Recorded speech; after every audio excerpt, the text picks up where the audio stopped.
I first made contact with Kraus Techni in December of 2020. At first, the connection manifested through dreams, slight aberrations in the light above my front door, and automatic writing. Through sketches, writings, and visual art, I attempted to make sense of these junctions between his mind and my own. I began pursuing a master's degree in 2021, allowing more time to decipher the connection. In the months following, his presence grew more substantial. I found myself haunted by someone outside of my own time.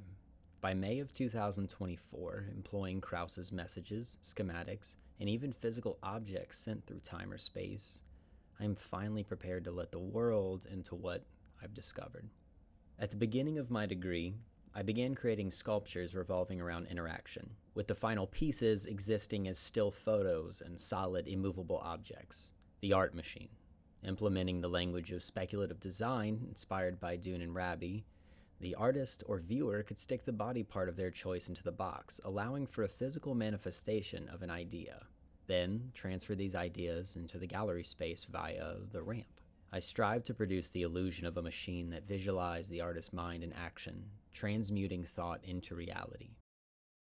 Object number 1, found protruding from subject's arm. Made in 2020, when interaction was nearly impossible, the piece required a volunteer to insert their arm into it. Then the apparatus extended from the user's captured arm and into the wall or floor of whatever space the piece occupied.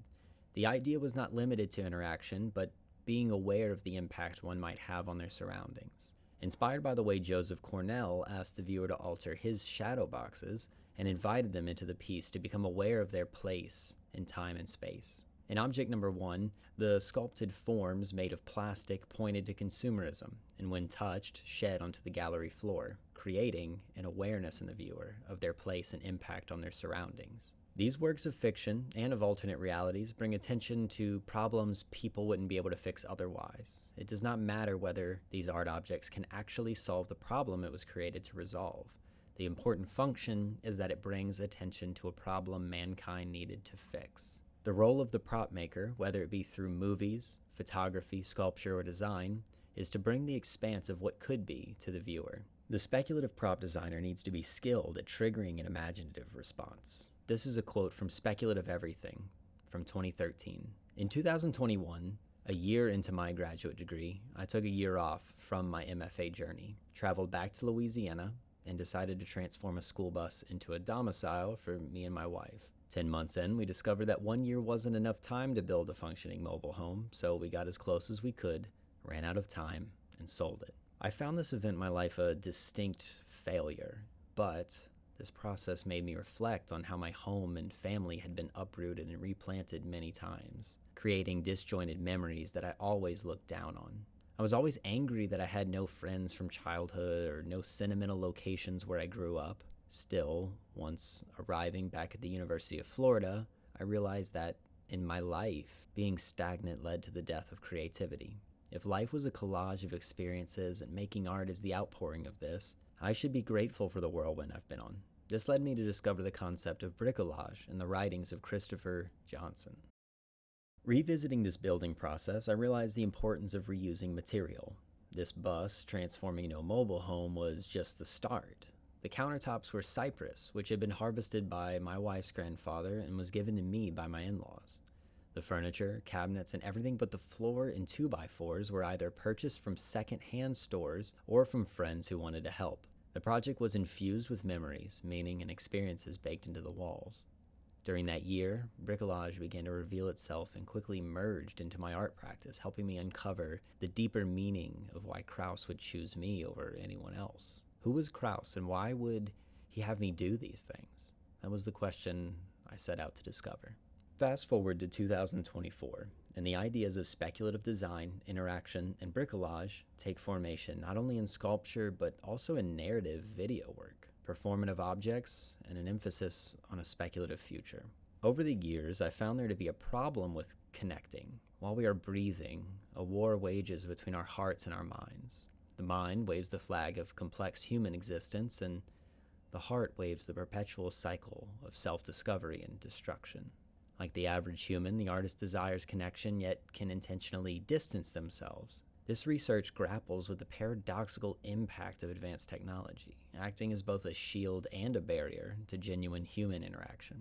Through my relationship with Krauss Techny, my research and findings symbolize the broader struggle with reclusiveness and loneliness, magnifying the artist's daily challenges. With these critical ideas haunting me, I had to figure out how to tell people. I knew I had valuable information about our potential future, and using the language of science fiction and fine art, I would be able to communicate my research and finally open it up to the public.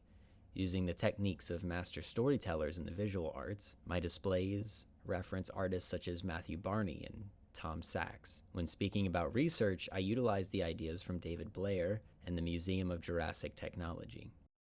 I'll begin with Matthew Barney and the Cremaster cycle. This cycle is a series of 5 feature-length films with related sculptures, photographs, drawings, and artist books. According to the Guggenheim, these films are self-enclosed aesthetic systems that explore the process of creation. When creating my own work, specifically the more cinematic videos, I'm referencing the way that Barney's character in his films is constantly tinkering, using handmade and unique props that propel the story forward, or sometimes, depending on the way you view it, sideways in his narrative. In Tom Sachs' work, specifically the tea ceremony, we find Tom going through the stages of a traditional tea ceremony, the change being that each routine step and section is a sculpture made by him and his studio. The Japan Times writes, in a show of respect for the tradition's precise rituals, he explores the significance and potential of Japanese traditional culture in a globalized world. Sachs' installations use everyday and contemporary materials and branding in a reconstruction of the ceremony, keeping only the matcha tea intact. I've learned from these artists how to use the performative object, the prop, character creation, world building, and most importantly, mining a narrative out of the ordinary. So even though I have minimal footage sent to me from Krauss, my videos are dramatizations of what I believe my friend's life to be like, utilizing the visual language of these artists for my audience to suspend their belief. When it comes to the other aspects of my reality, I turn to film and various display tactics to further help my viewers understand this world I live in, a world that they may not know exists. Wax, or The Discovery of Television Among the Bees, is the first independent feature film by American filmmaker and artist David Blair. It was also the first film to be live streamed on the internet. Blair himself performs in the film, and it was mainly an anti-war statement. Wax provided an early critique of the Gulf War and current-day drone warfare. Considering it was released in 1991, it seemingly predicted the future. It combines digital animation, found footage, and live action. The reason I deem this an important reference is not only that the artist himself plays the main character, but that this film delves into time in a unique way. As I watched this film for the first time, my notes became the mad scribbling of a seemingly deranged individual obsessed with bees, time travel, military simulations, and becoming my own grandfather. I would sit and break down this entire film, but there's simply not enough time in the day. The film consisted of footage from the past, the present, and the future. The main character, Jacob, finds himself able to travel through time and space via a hive of bees collected by his past generations. These bees possessed and shared the ability for our main character to view events in time like a television set would view channels. And before you say anything, yes, it was because the bees were the dead of the future.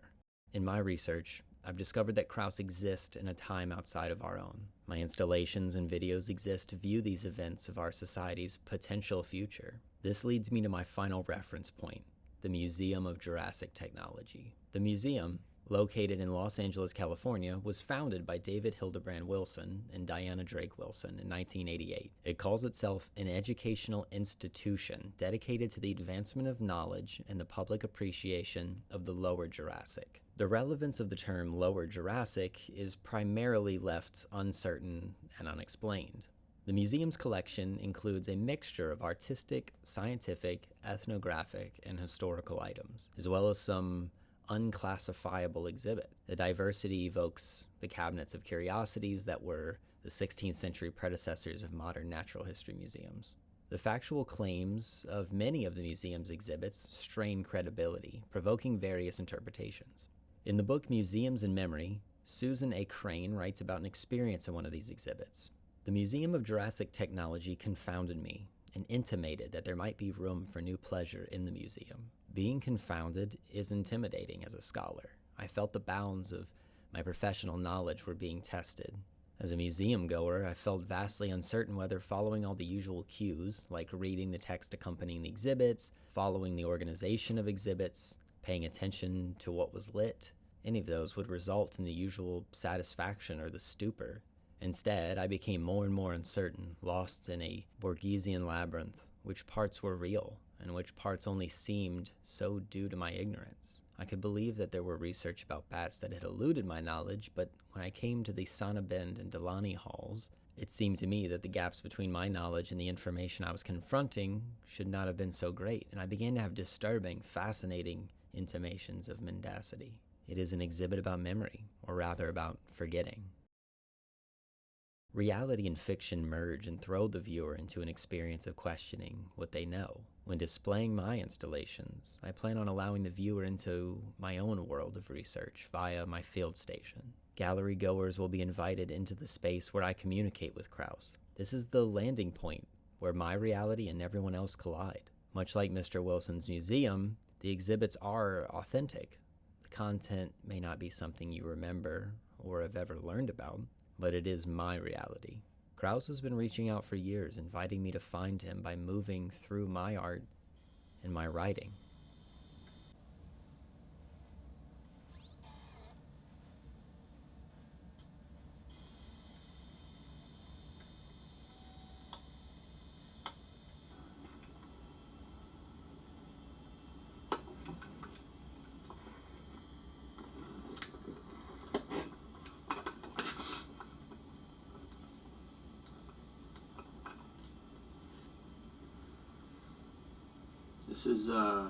This is Journal 48. I've been thinking a lot about this lately. You know, why am I doing this? You know, and why do I want to tell people about it? Am I the only person that this is happening to?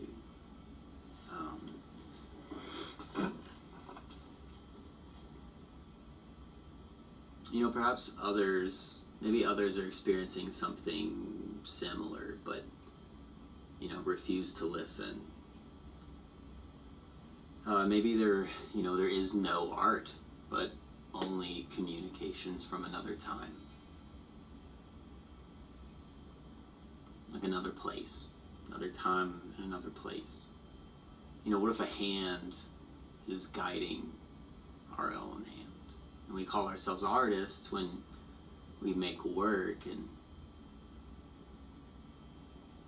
call ourselves artists when we make work and claim it's the name of creative expression.